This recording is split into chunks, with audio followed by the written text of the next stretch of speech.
And we're back with a scintillating, amazing, informational Danielle Diva, who's back for a second turn around at the show to talk about the Knights Templar.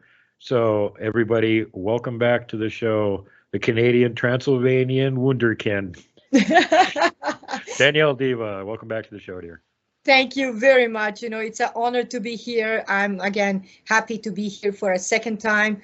Duke, you're an amazing person, like I'm saying, full of the knowledge and the wisdom. And it's just a knowledge to, always listen to you, to enjoy every moment of everything that you have to share with us. So it's my honor to be here, my friend. Well, glad to have you back, dear. It's always fun talking to you. And, we text each other pretty frequently to keep up to date with, hey, have you seen the link for this video yet? No. Have you seen this one yet? Yeah. No. So we're basically our text messages are, how are you doing today? Check out this video link. Yes, and it's pretty cool because I think, we became such a great friends because now we are sharing so much information over the border back and forth. I'm not sure if they're going to say, you too, stop. There's some green cards needs to be shared here. And I start laughing each time when I talk to my American friends. But the truth what is, it's always great to share the things with you because you have so much knowledge and wisdom. And, you share with me and that way I share with everybody else. It's really great for me to have you as a friend too, because right now I don't have a whole lot of friends that are like really into history. I have one who's also a Bigfoot researcher, and I talked to him earlier today, and I was like, hey, am I wrong about this? And we are like going over certain details on the historical account and trying to tie things together. And he's like, I think that was started by so-and-so. And I'm like, oh yeah, you're right. So that's really cool. I love that. And this guy, he probably knows more about certain parts of history than I do for sure. And other things occasionally I bring up that he doesn't know about, but usually he knows all of it. So it's fun having those friends that share that interest, and just because you got a degree in history doesn't mean you know anything about it. Frankly, I had a friend shortly after I graduated from high school that was a history major. Mm-hmm. And at one point we had a little contest on who knew the most about history. And 4 questions, I beat him on 3. And I did not have any history degree. He did. So just because you got a piece of paper doesn't mean you know what you're talking about. Just because you don't have one doesn't mean you don't know what you're talking about. Because some people are fascinated by certain subjects and they spend a lot of time studying it. And history has always been one of my fascinations, especially medieval history. So it's great to have Danielle on here today because the topic we're going to cover is the Knights Order known as the Knights Templar. So where did they come from? Well, once upon a time, there were problems with pilgrims going to the Holy Land. And the Pope said, hey, I don't like all of our pilgrims trying to go to Jerusalem getting massacred.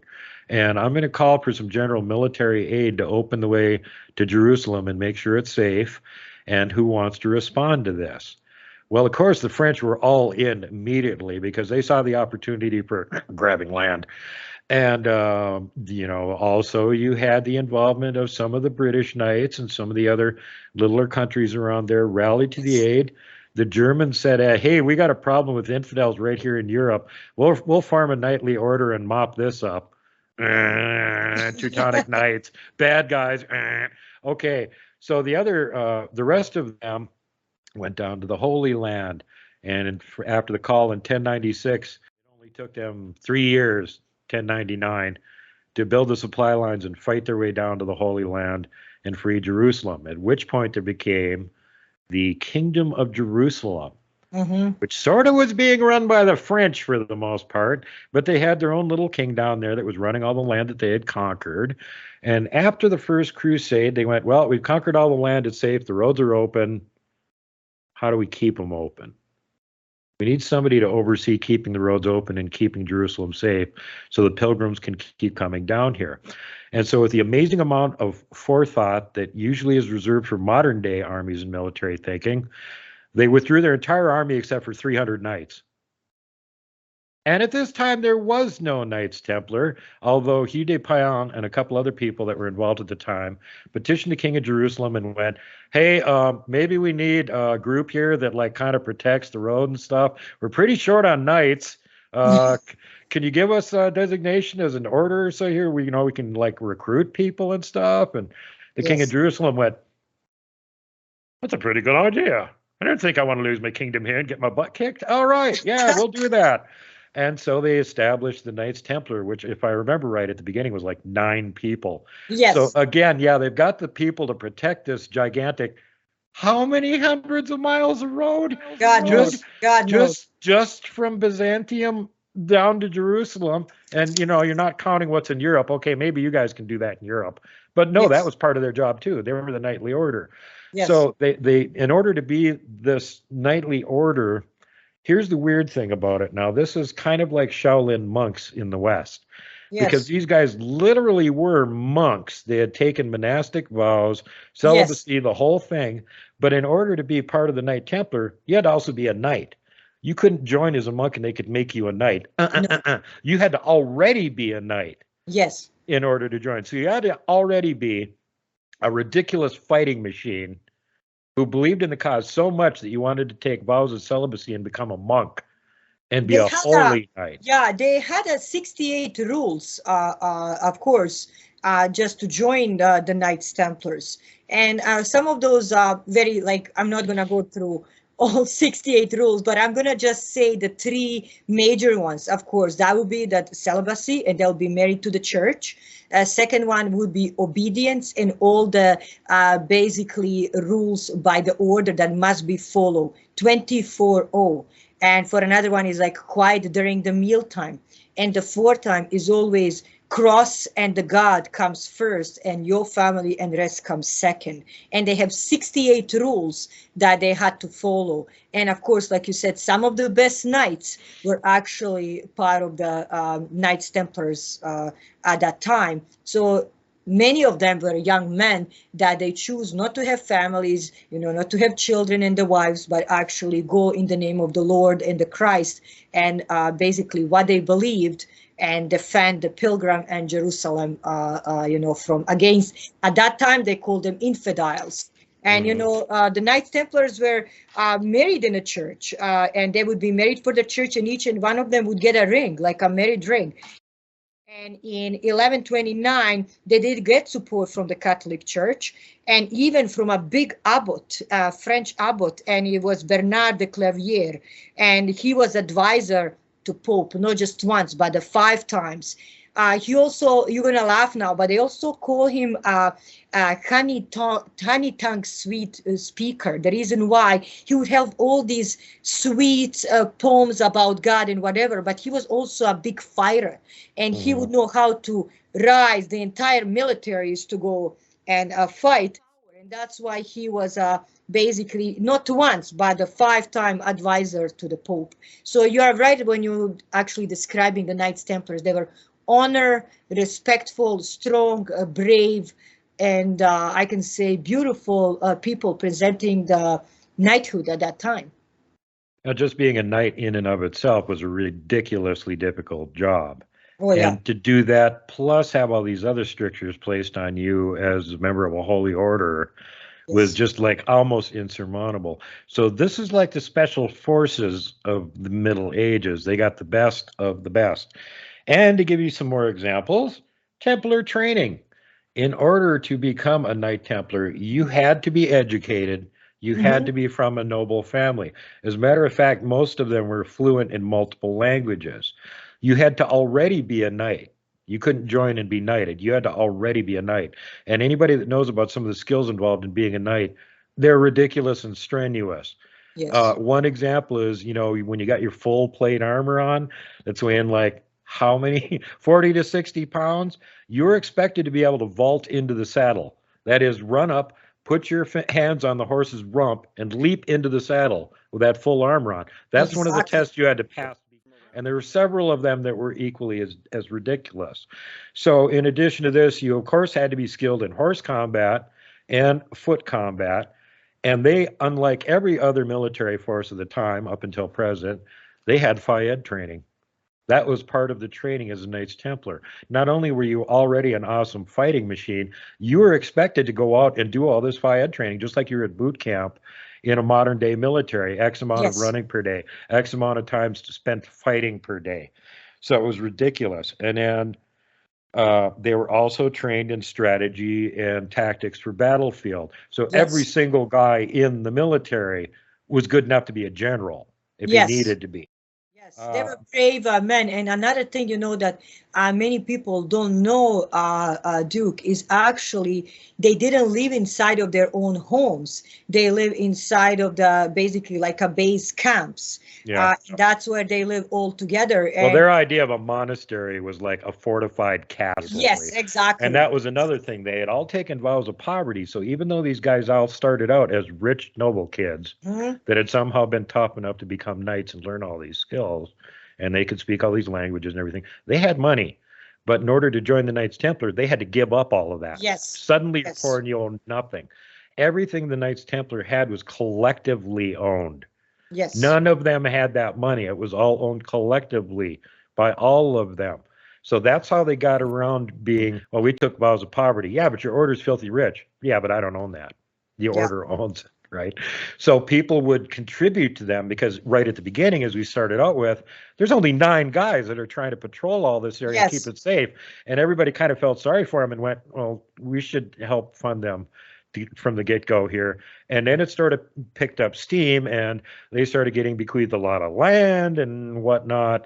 And then on subsequent crusades, which I'll get to in a second here, that's when they started they were first called the poor fellow soldiers of Christ, what Right. was then changed into the Knights Templars. And that's what's actually describing that they would give all their basically money, all their property that would be owned like by this collective bank, or it would be given in the name of the Christ when they got accepted inside of this fellowship.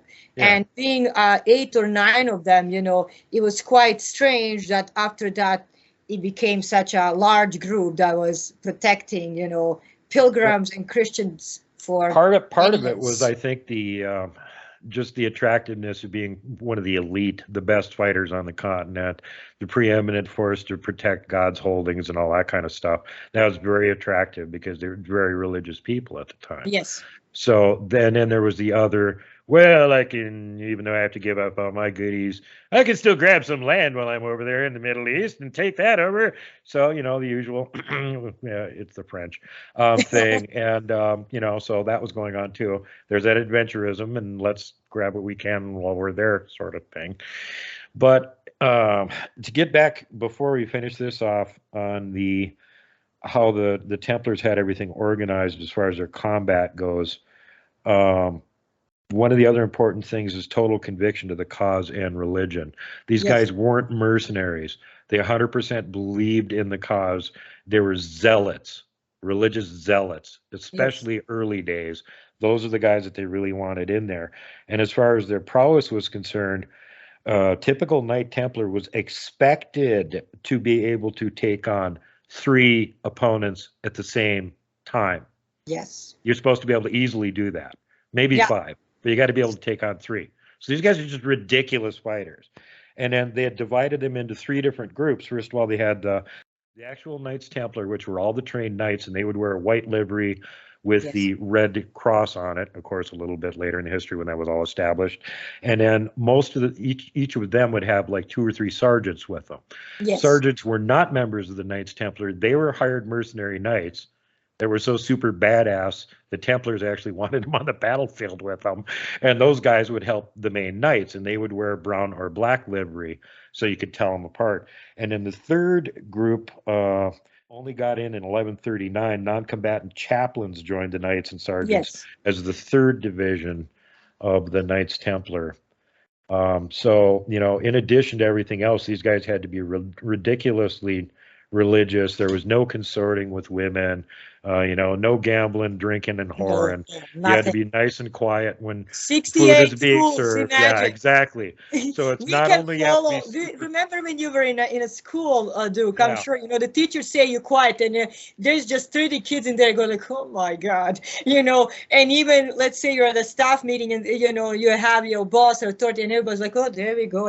Somebody's playing on a phone, the other one doesn't care. This one is just pretending that he's listening and saying, So we still still do it every day, but these guys, they had 68 rules that had to follow, and they obeyed them and they lived by them by their own will, and they enjoy every moment of it because that's who they are and that's what they stand for. And I think it will be a long, how should I say, a long time that we get such a honorable and strong fighters that we had at that time. You know, of course, we have a wonderful men and women in the military. I always love our veterans and the people that are standing there. But 68 rules, you know, our men in the military and women can get married. These guys didn't get married. They didn't have children. They didn't have families. They lived and obeyed and breed. And they pretty much fought to the death. One of those rules is that you could not surrender unless the Knights Templar banner had already been taken down off the battlefield. Yes. And even in those cases, they still couldn't surrender if there was any members of any of the other knightly orders, like the Hospitallers, still on the battlefield. They had to just side with them and keep fighting down to the last man. Yes, yes. And some of them, they said, in a case that would end up being on the field, and let's say it's just one of them, and they couldn't, you know, finish the battle, instead of being captured, they would actually take a sword and just kill themselves because they didn't want to go inside of the hands of somebody who was opposite to them. And they would say, in the name of the Christ, this is what I do. So they were actually very honorable men, and they lived by their own rules, by their own tradition, by their own beliefs. And they were, like you're saying, powerful fighting machines too. Yep. Yeah, those were the, you know, think of like the modern day Captain America and the Marvel superhero movies. They'd all be like Captain America guys, except they got armor. Exactly. And yeah, they're just ridiculous fighting machines. Everybody's afraid to be on the battlefield with them. You know, they're not worried about their wife and kids not having anything to eat when they die because they don't have wife and kids. They're monks. Yes. So, yep, scary stuff there.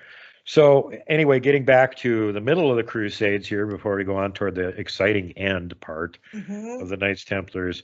During the period that the Crusades were going on, these guys established an interesting system whereby now that the roads to the Holy Land were open and pilgrims could go to Jerusalem to make the pilgrimage to Jerusalem without getting presumably massacred, hopefully, it became kind of a popular thing to do. The only problem is that they couldn't 100% ensure the safety of the roads because it's just too long, not enough people. So in order to not get waylaid by bandits and have all your money stolen, you would give your money to a representative of the Knights Templar in your home country. He would write you out a check for how much you had given him, and you would take that with you to the Holy Land. Then when you got to the Holy Land, you'd go to the Templar office there of you know, PayPal Templar and go, hey, you guys owe me this money, and you'd hand over your little writ from the Templars that you had gotten way back a year and a half ago when you were in England or France or wherever, and then they would hand you over a pile of money, now safe from being taken away by bandits. So in one stroke, they basically established international banking in Europe and checking system. And so the Knights Templar are responsible for both of those things. But wait, what?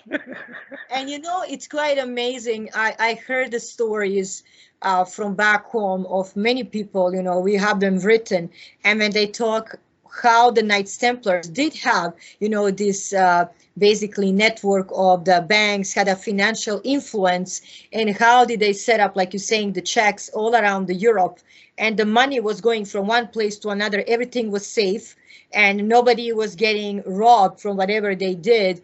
People started even doing more and more for them, and the reason why, because they built the trust with the people. It doesn't matter from which country it is, because I gave you my money, and when I came there, actually you have it without any, you know, discussion, without any troubles. And also people start glorifying them because they were presenting basically the soldiers of a Christ. They were presenting at that time great Crusaders that were presenting all these churches. So many people start giving them their assets, the money, and basically the power of the Knights Templars was becoming bigger and bigger through the Europe over the time. keeping in mind that before the Templars, there was no such thing as the local bank of No, Folkville Village does not have a local bank. no If the PayPal. peasants had any gold, they didn't have a place to save it. They had to protect it or hide it all on their own because there wasn't a Yes, bank for them. And now this opened that up as an option, although really what the Templars were doing is that they were just, you know, take your money, here's your check, present it in Jerusalem, get your money back. And you could do it in reverse too, going yes. back to Europe. And so they established that. Now, whether I'm not for sure that they were actually charging interest on this, or if there was just like a fee in order to have X amount of money made onto a check that you could take with you or whatever, that would technically be usury. After the Templars, there were laws about this sort of thing. At the time, I'm not sure. But the Templars really didn't need that because, first of all, they had so much goodwill and people were actually donating things to them. And if you think about it, if you were some nobleman's kid and you went and joined the Templars, first of all, he'd be super proud of you. This kid's kicking ass. But on the other hand, the kid doesn't own anything anymore. Yes. So maybe he'd donate some of his money and a few chunks of his land to the Templar Order to make sure they have something to keep going on, and his kid doesn't become some poor starving, you know, Yes. highwayman that's riding two guys on one horse, which was the original emblem Yes. of the Knights Templar was two guys on one horse, because when they started out, there was hardly any horses left in Jerusalem. So that became their emblem. Plus, it also signified that they're really poor. They didn't actually own anything. So here's the thing to keep in mind now. Some of these people, they're taking their money, they're putting it in saving, they're giving them a check. It's up to you to make it to Jerusalem and cash the check. A lot of Yes. those guys didn't make it to Jerusalem to cash their check. Then what happened to their money? Well, the Templars owned it. That's true too. But also regarding, many pilgrims, when the Knights Templars did show up, did actually end up in Jerusalem because that was their main goal to come. It was very important for the Christians in Europe at that time to visit Jerusalem before they die, or at least during once their lifetime. Exactly. And that's That why they was, could expect donations and stuff from people to keep yes, those routes open, because they yes, all wanted to make that trip. It's yeah, like going to Disneyland. You know, you exactly. got to go to Yeah. Disneyland And once in your life.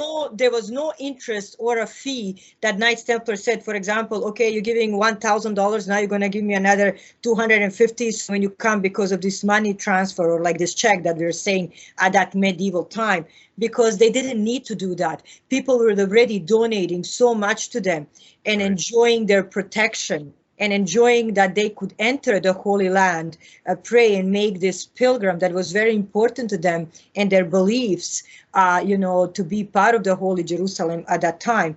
So this was happening for all of the Christians around Europe at that time, especially medieval time was the time when the Christians were really rising up and the Christianity was spreading around Europe and becoming stronger and stronger. So Knights Templars were glorified and loved by everyone. And that's what made basically a throne, and we can say a big stabbing sharp knife to many people that were in authority. Because prior to that, everybody loved them.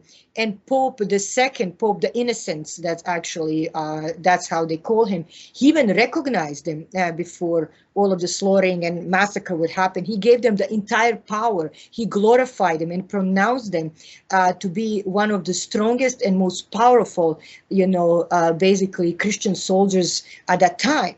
So it's almost like after that, what happened, that they stabbed them in the back for everything that they did in the name of the God, in the name of their beliefs, and like you're saying, all the rules that they had to follow. But, they didn't need Duke to charge any interest or charge the PayPal because the truth, what is, they already were getting so much from all around the world, not just from England and France and Italy. There was pilgrims from all around the world in Europe. And if you actually come, and the Knights Templars were there, you're coming back safe home. And it was just amazing how this network was working, and was just amazing how people did love and admire these men that were doing so much for everybody. Interestingly, at the time that they were charged with keeping those routes open and allowing pilgrims to go back and forth, probably the most dangerous part of the route wasn't in the Holy Land, it was in Europe. Yes, yes, that's the truth. Yes, that's the truth.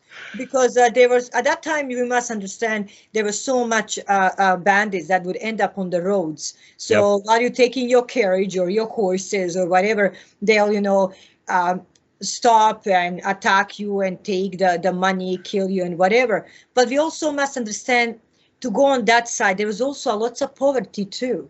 In many of those countries, there was more poverty than was a noble people and the one that Oh had yeah. money.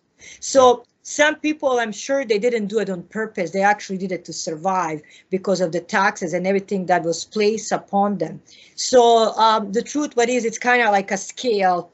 Is it possible? Of course, but did all these people do it on purpose? Probably not, because they were also trying to survive and find a piece of bread.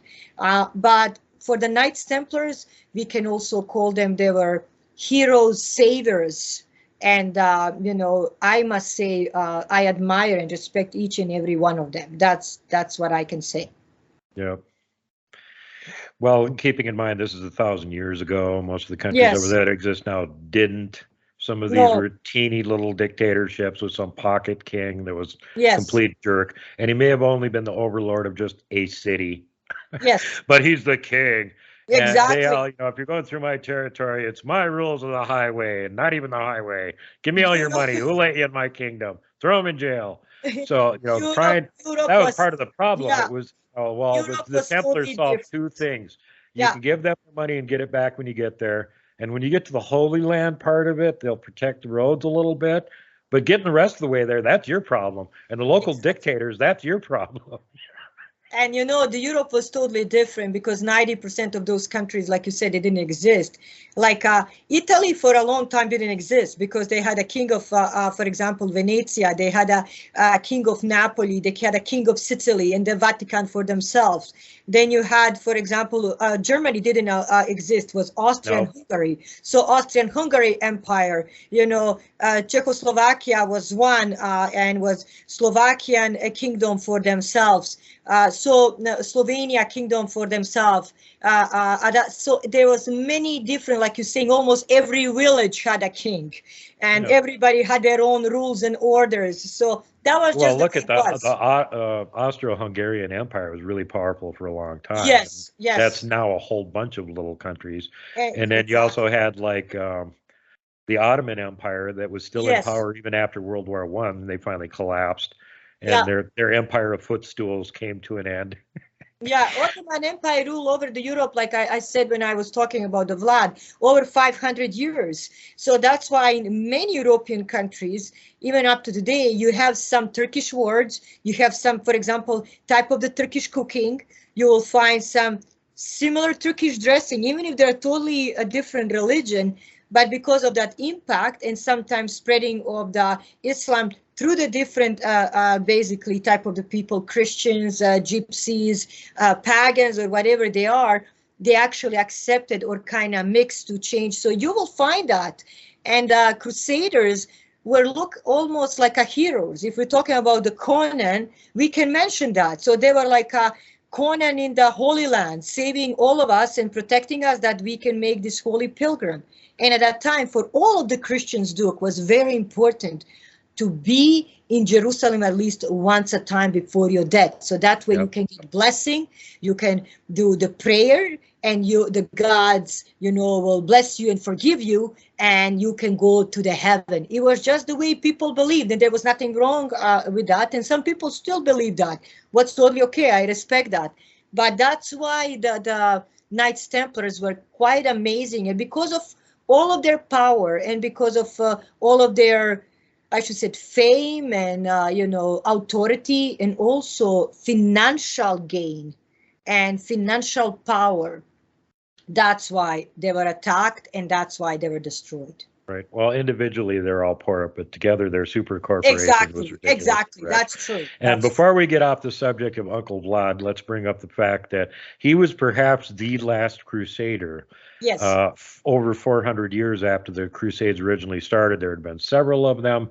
The locals had reconquered parts of it, and then again had Crusade show up, take part of it away from them again. This went on Kingdom of Jerusalem for about 200 years. And let's not forget that one of the things that Vlad proposed at one of those times when he wasn't in prison is that the Pope should send him a whole bunch of troops and money so he could do another crusade and kick the Muslims completely out of Turkey and take over Constantinople again, which at one time was the second Christian capital, you know, the Vatican and Rome, and then also Byzantium. Byzantium was the main one. Byzantium was really strong at that time. Yes. And if can you imagine if John Hunyadi of Hungary hadn't gotten in the way and imprisoned Uncle Vlad, and the Pope had actually given him the money and army that he wanted, which it seemed like the Pope liked that idea. Yes, he did. How different history would be, because I have no doubt he would have been successful. And true, I'm sure, I'm really proud, and I'm sure that Vlad would be successful. And if you go to Hagia Sophia today, because that was one of the biggest and still the biggest churches in Europe, you are still capable, because they now totally change it to be a Muslim mosque. You can still see the icons basically coming to the basically paint, because it's made out of the special oils, and paint is really, I can say, really special. And also we must say that is a holy place. So sometimes they get really upset, because when you enter, you'll be capable of seeing actually the Virgin Mary or the Jesus or Saint Peter coming to the walls, because it's not capable of covering it up. And when you talk about Constantinople and Byzantine Empire was so strong and powerful. If Vlad did go, I'm 100% sure that he would succeed, and that you and I would be talking about different history today. Oh yeah, it'd be quite a bit different. Quite a bit different. So let's quickly go back to the end of the Knights Templar, and I got a quick write up here on Mr. Main Guy that was running it when everything horrible happened. Yes. And of course, we're talking about Jacques de Molay. Yes. Now, Jacques' quick background history, now that you know all about the knights and stuff, he was born in Burgundy, which is in the northeast of modern France, in 1240. He was not any big deal. He was minor nobility, so he, like, even though he had noble blood, he wasn't anybody. Exactly. They, the family were free. They weren't serfs or anything, but that was it. So he became a knight at 21, and at the age of 25, he had joined the Knights Templar in 1265. So this kid was super tough. It only took him to age 25 to not only become a knight, but become a Knight Templar, one of the best knights, right? True. So then there's this weird 20-year gap where we don't really know what happened between 1270 and the fall of Acre in 1291. But we do know that he went to the Holy Land in 1270, and he was likely at the fall of Acre. Horrible situation there. If you want to be really scared and horrified, go look it up. 1291. Then after that place was completely destroyed, and all of the inhabitants were raped, looted, and burned. Yes. And pillaged, not in that order. The ships full of what treasure that they could get off the mainland were sent to the island of Cyprus, which was the last foothold of the Crusader Knights of the Kingdom of Jerusalem at that point. So in between that, there were some raiding along the Egyptian coast, apparently, because de Molay tried to secure aid to hold Cyprus from all the leaders of Europe, which included his friend Pope Boniface VIII, King Edward Longshanks of England, who will come up in the story again, and everyone will remember him as the villain from the movie Braveheart, and he is rightfully portrayed as a villain. Yes. James the Conqueror of Aragon, King Charles II of Naples, and several others. He tried to get funding for another crusade to conquer the lost territory, which they wouldn't go for, or at least reinforce Cyprus, which they also didn't go for. So all he got was trade agreements. So deciding that since he couldn't get them to put up any money for another crusade, he'd just get it himself. So he took 16 ships full of Templar knights and went raiding along the coast of Egypt, which was very successful. Yes. And they got much treasure, and there was much rejoicing therefrom. Yay! Then the bad news came. The Egyptians didn't like them raiding the coastline, and they sent a whole force of Mamelukes to go dismember them. It was Now, a back and forth, yes. yeah, meanwhile, they had grabbed this other little island called Ruad, and they had an agreement, which would have been interesting if it had came through, with the Mongol Empire Yes. for the Mongols to supply a fleet to Ruad to help reinforce it so that the Mamelukes and the other Muslim Arabs couldn't take the place over. But for whatever reason, the Muslims didn't show up. Apparently, they didn't plan very well. They thought they could ride their steppe ponies across the Mediterranean or something. But for whatever reason, they didn't get there. Didn't know what a ship was. I don't know. History does not record this, or at least if it does, I haven't read that part. So they did get massively invaded by, yeah, the Mamelukes, and Ruad was destroyed, and bad things happened therefrom. So he went back again to Europe after this year 1300 is when the raid of the 16 ships happened. Yes. And at that point, he went back to try and talk to Philip III, King of France. Keeping in mind at this point, that was kind of the center of civilization. That was where the Vatican was. It wasn't in Rome. It was in France. That's where the popes were. The King of France was probably the most powerful, richest noble on the continent. Yes. And Molay was talked to by Philip III, who actually had this really weird idea that he should become the war king and consolidate the Knights Hospitaller and the Knights Templar into one order. Now, the leader of the Knights Hospitaller was busy somewhere else and hadn't gotten there yet. So he had a chance to talk to Jacques de Molay first, the 23rd Grand Master that we talked about earlier. And Jacques did not go for this idea. He didn't like it. No. Unfortunately, even though they had a ton of wealth, they didn't have much in the way of land anymore. The Kingdom of Jerusalem was pretty much gone. True. And so Philip apparently cooked up a deal here where he decided what they would do is make fake charges against Jacques de Molay and the rest of the Knights Templar and use it as an excuse to imprison them and steal all their money. Why did King Philip want to do that? Because these were his bankers. This is where he got all his money from. He owed them a ton of money for fighting with England. Maybe that's why he did it, because he owed them a ton of money, and if they suddenly didn't exist, he didn't owe them a ton of money, and he could take the money they still had left if he somehow got them declared as heretics, quickly make up some trumped-up charges.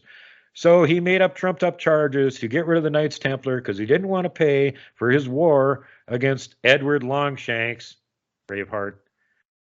Really great leaders there in Europe at the time. Yes. So anyway, Pope Boniface VIII actually stuck up for Jacques de Molay when these charges were leveled. So King Philip III had Boniface VIII beaten and imprisoned and depopified, declared an outlaw, claimed that he was a heretic and that he was a devil worshiper. This is so outrageous, the local people actually broke him out of jail again. And he was supposed to go to trial, and before he could even go to trial, about 2 months after they got him out again, he died. So at this point, Philip installed his own puppet pope. And you know who I'm talking about, right? Yes, Clement V, of course. Clement V, puppet pope. Yes. And so Clement backed him up on all these fake charges against Jacques de Molay and his whole crew. And now, keeping in mind, all of this was sprung like completely by surprise. Philip was lining this plan up for a long time because it takes a while to get all your agents in place where all the different outlets where the Templars are, their main temples, and the guys that are really running the show, so they can all be arrested at the same time, which they were. So this whole thing was, like very, very, very calculated. Do you want me to talk a little bit about that? Yeah, I'll let you get into that in a second here. Sure. October 1307, that was a Friday the 13th. That's when Jacques de Molay and 60 members of the Knights Templar were arrested. Now, interesting side note, they did not get all the leaders they thought they were going to capture. And apparently some of them got a gigantic pile of treasure and made off with it, which leads to all kinds of weird things. Maybe it was in Scotland. Maybe it's buried under Oak Island. Who the heck knows? We're not going to get into that right now. No, that's a different story. That's a completely different story. But the, do you want to, should I go up to his, of course. So on basically, because like you said, the Templars were becoming very rich, very powerful. Philip had his own agenda, and it was time to accuse Jacques de Molay. And that was quite horrifying. I know from my own teachers, I heard basically what did happen, and from some of the Knights Templars that were and are my friends. Basically, what happened, Jacques de Molay was inside of his own room. So he was writing something when they broke inside of the room, and they said, "You are arrested." As he was getting arrested, he was asking what for, and they were saying for heretics. So what it means that you are doing the stuff against the church, worshiping the devil, frauds, that they were spitting on a cross. They're also accused for homosexuality, believe me or not, corruption, treading the cross underfoot. That was another yes, one there. yes, many things that were actually totally opposite. Of course, many people did know that was a lie, but also Philippe did had his own agenda. So he had almost, like you can say, his own secret police. So if the people were trying to protect them, he would set his own musketeers and his own soldiers that would attack these people. They were trying to protect these or inform basically what's happening to the Templars. So he was arrested on Friday, October the 13th, 1307. And now, let's clear that out. Many people are saying, oh, Friday the 13th, it's connected to Halloween, and no, it's connected to this. No, that's why Friday the 13th became a black day in the history. But then it was changed inside of the, things that it's connected to witchcraft, that it's connected to dark magic because of heretism that all these wonderful men were accused of, and what they were actually standing for and what they gave their life for was brutally. Some of them, they're tortured, they were burned, they were actually forced to say the things that they never admit, and many of them didn't. So a few years later, almost 7 years later after that, keeping in mind, this wasn't 7 years of pleasant captivity. They were quote unquote interrogating them, which means torturing. Examples including strapping down Jacques de Molay, spreading oil on the bottoms of his feet, and lighting them on fire. Exactly. And in 1314, they were actually in Paris publicly. They were burned down, tied to the stake and burned down, and accused of devil worshipping and heretism and against, all the Christianity and the Bible. And of course, Pope Clement did bless that because he was a puppet, and he enjoyed everything that was being done. And he was the one who dismissed, or we can say dissolved, the Knights Templars in 1312. Exactly. Remember, yes. Puppet Pope. Definitely Pope, exactly. A puppet of Phil III is the one that dissolved the Knights Templars. He was the one who dissolved the Knights Templars in 1312, and most of their assets, everything that we're having was given to the King Philippe, to his own, to his own banks and etc. But then after that, it went into the deeper thing, that we can discuss later. But basically, Puppet Pope did enjoy his fame and did enjoy everything that was being done, because Let me take over here at this point. Let me set the stage for you guys. It is now 7 years after he has been arrested, March 11, 1314. Jacques de Molay brought out to be burnt slowly at the stake alive after 7 years of torture and imprisonment. According to the crowd there's lots of reports of this, he showed no signs of fear and actually said he was glad that he was finally going to be killed so he wouldn't have to be tortured anymore. Yes. And he pronounced an interesting curse on King Phil. And he said, quote, "From this heinous judgment to the living and true God who is in heaven, within a year and a day, Pope Clement and King Philip will be obliged to answer for your crimes in God's presence." Yes. Both of them died within a year. And in short order, all of Philip's descendants also died, making Philip's bloodline permanently extinct. So what we can say there, that these men that were such a brave and honored men, that we should always remember that, you know, many people did glorify at that time, were actually honest, were full of faith and belief. So he was, of course, being relieved that he's going to be burned and killed at that moment, even if that's going to be another torture, but at least it's going to be done. But I also think, and this is my own personal belief, that the curse that he said was really powerful and the true. And I'm going to tell you something by somebody who is connected really strongly to the Knights Templars, and I was raised in an old believers way. I can honestly tell you that March, now we are in the March, is the strongest month for curses, spells, and connection with the other side. So that also tell you that, you know, of course, Jacques de Molay didn't know he was going to be killed in a March, but we can say the veil is very thin at that month. And it's very connected that we can send the messages to the higher power. So he did it. And he should have warned Philip III to beware the Ides of March, because apparently he needed that advice. Exactly. But if we take that the way that was actually fulfilled, we can see, and I believe that there is a higher power there. And I'm going to be honest to you, I'm glad. And the reason why, because at least Jacques de Molay and some of the fellows at that day, they did get a revenge. And maybe people couldn't do the revenge, you know, at that moment and protect them, but the higher power did. And that's what I'm actually very glad that the higher power did listen to these honor men that did give their souls and hearts to upper power.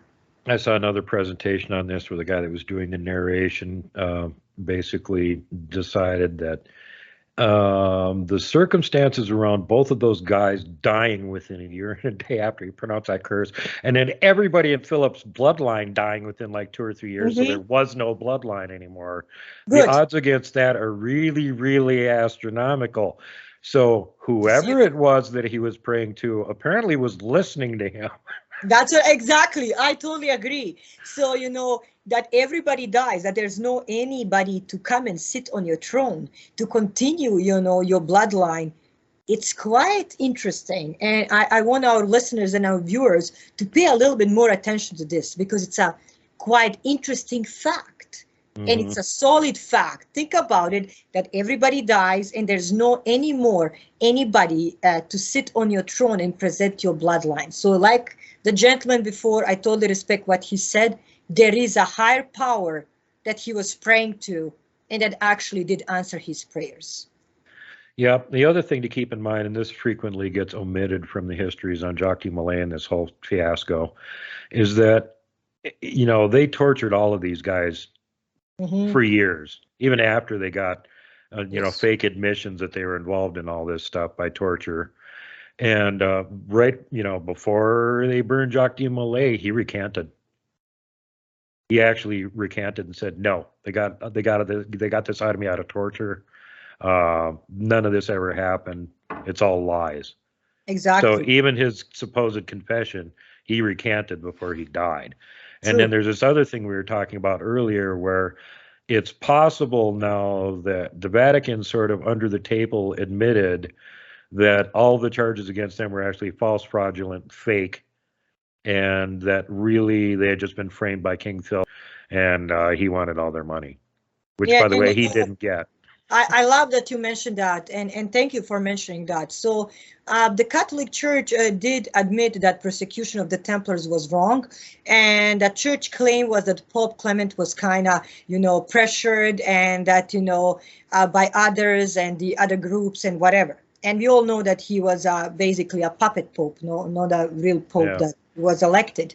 But, you know, that was their defense mechanism. The Knights Templars in 2004, because they still do exist, and I'm really honored that they do exist and happy to know that they're part of this world still, they did write a letter and talk to the Vatican in 2004 asking Vatican to do the public apology for massacre of these brave men and for all the false accusation, heretism, and etc. they said in 2004 that they're going to think about it, and that went silent for a while. In 2010, now there's no written paper that I did see. It's probably just done maybe over the phone or whatever, that they said that they did apologize and that they're really sorry, but that they truly publicly came out, that would be probably all over the TVs. It was just basically done in kind of hush under the table. But I personally think that sooner or later they will have to apologize for the things that they did. And as soon as the Templars are gone, that leaves a big vacuum, because now for a couple hundred years, everybody's kind of used to this system existing. Yes. And now there's nobody to do it. And so somebody had to step in and fill that power vacuum. True. And in part 2, not suitable for YouTube, which will be a Rumble exclusive, me and Danielle are going to discuss exactly what happened after that. Because keeping in mind that the Templars were trusted and beloved by all the people that they did business with. They had a great reputation. They didn't rip people off. They may have been fearsome in war, and you didn't want to be on the receiving end of a butt kicking from the Knights Templar. But if you trusted them with your money, you were going to get your money back again. So at this point, when banking essentially was invented in Europe, the people that invented it were all like Captain America superhero guys. Of course, you're going to trust them with your money. True. This was the only point in history that I'm aware of, since bankers existed, that bankers have actually been the good guys. True. And we're actually trustworthy. True. The complete opposite is true nowadays, and that's some of what we're going to get into in part 2. How did this whole thing change completely from these superhero crusaders with a big old bank account that you could trust to get your money back out of, to reprehensible scum trying to take over the world? That's totally a different story, like you're saying. And and I totally respect every word that you said. I think at that time, Templars were the bankers, and that's the time when bankers were loved, admired, and respected by people, and we could trust them. And there was no interest fee, there was no trick. Okay, what I can get when I sign here and etc. There's always something, Right. that they will gain. But basically, at that time, it was a clear business and, clear respect between the customers and the bank. Well, one of the things we're going to get into in part 2, just in case anybody wants a cliffhanger and they're wondering what's going on here. After the Templars ceased to exist, there was no Vatican-approved money system, and they had rules against usury, which is what bankers do nowadays. They lend you money, and then you pay them all of it back and some.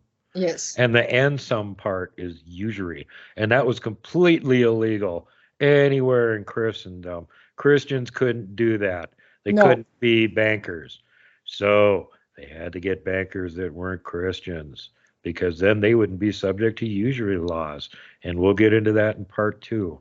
But for right now, I think we're going to end it here, because Danielle's starting to have some real bad problems with her video feed. And we'll get part 2 recorded here. And as I said, it will be a Rumble exclusive, because content that YouTube is not going to like. And I'm glad actually that, we are doing this, Duke, and I'm honored to be here, because the truth what is, we are sharing the beautiful story of the Knights Templars, of some of my ancestors, and that's making me really happy. And thank you for giving me also this opportunity on your show to share the truth about these wonderful men that were part of our history. Well, viewers of my show seem like they love you, so they're always happy to have you back again. You. And they're going to like it even more when you come out here and do some Bigfoot research this summer and get scared by Bigfoot. It will be awesome. I cannot wait. We'll have fun. We'll have fun. They'll say, oh my God, there's Duke and Danielle. DD, no way. Yeah, the double D, the Doomsday Team, Duke and Danielle. Yes. Doomsday Team, yeah. The invincible double D team. We will go anywhere. We will find the evidence. We will bring it back. We will tell you all about it. And so now here's the other thing that we should probably touch on before we end this part of the show. And that's that you are actually a member of the Knights Templar Order. And, for a while after Puppet Pope and King Phil decided to pull their skullduggery, chicanery, and negative Nelly behavior, you couldn't be a Templar Knight That was like banned. You would get killed. Yes, yes. So I can say a little bit about that. So basically, in 18th centuries, Templars were kind of showing up all over again, and people were saying, "Where are they and what they're doing?" At that time, the only way to hide from the Pope and from the rest of the church and not being pronounced that you are heretic, you would have to belong with some super powerful or very strong, intelligent group. So they did join and hide with Freemasons. They're totally so basically part of a group, but they work for themselves. So because many of the basically smart people, we're talking about Leonardo da Vinci, Nikola Tesla himself, and many others, they were part of that group. And the reason why, because they had so much research and so much knowledge that would be going against the church. So, and then in 18th centuries, some of those symbols, like medieval symbols, crosses, and certain things started showing up, was totally the truth. And that's where they find they could hide. And many orders, like I should say, the chapter of the orders now exists all around the world. They're connected like a family. They do support basically one another. They're also part of the Christian beliefs, so they're truly Christian beliefs. They believe in the Bible, and there's some historians are saying Templars are hiding Shroud of Turin, Ark, Holy Grail. That'll be another show that we can go deep into. Well, in part 2, we'll talk about how they managed to find the Ark of the Covenant and the Holy Grail hidden under the Temple Mount in Jerusalem. Yes. And then they absconded with them. And when Philip came down on them, they went and hid him in Scotland. And then they moved him and hid him elsewhere. Yes. And, it's quite honor. Like I'm very happy and honored that my family was prior of the Zion and they were part of the Knights Templars as a part of the, something that's been part of the Europe for a while and part of the basically history. So I'm just continuing the tradition.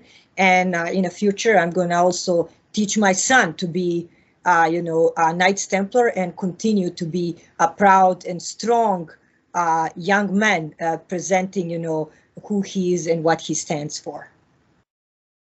Very interesting.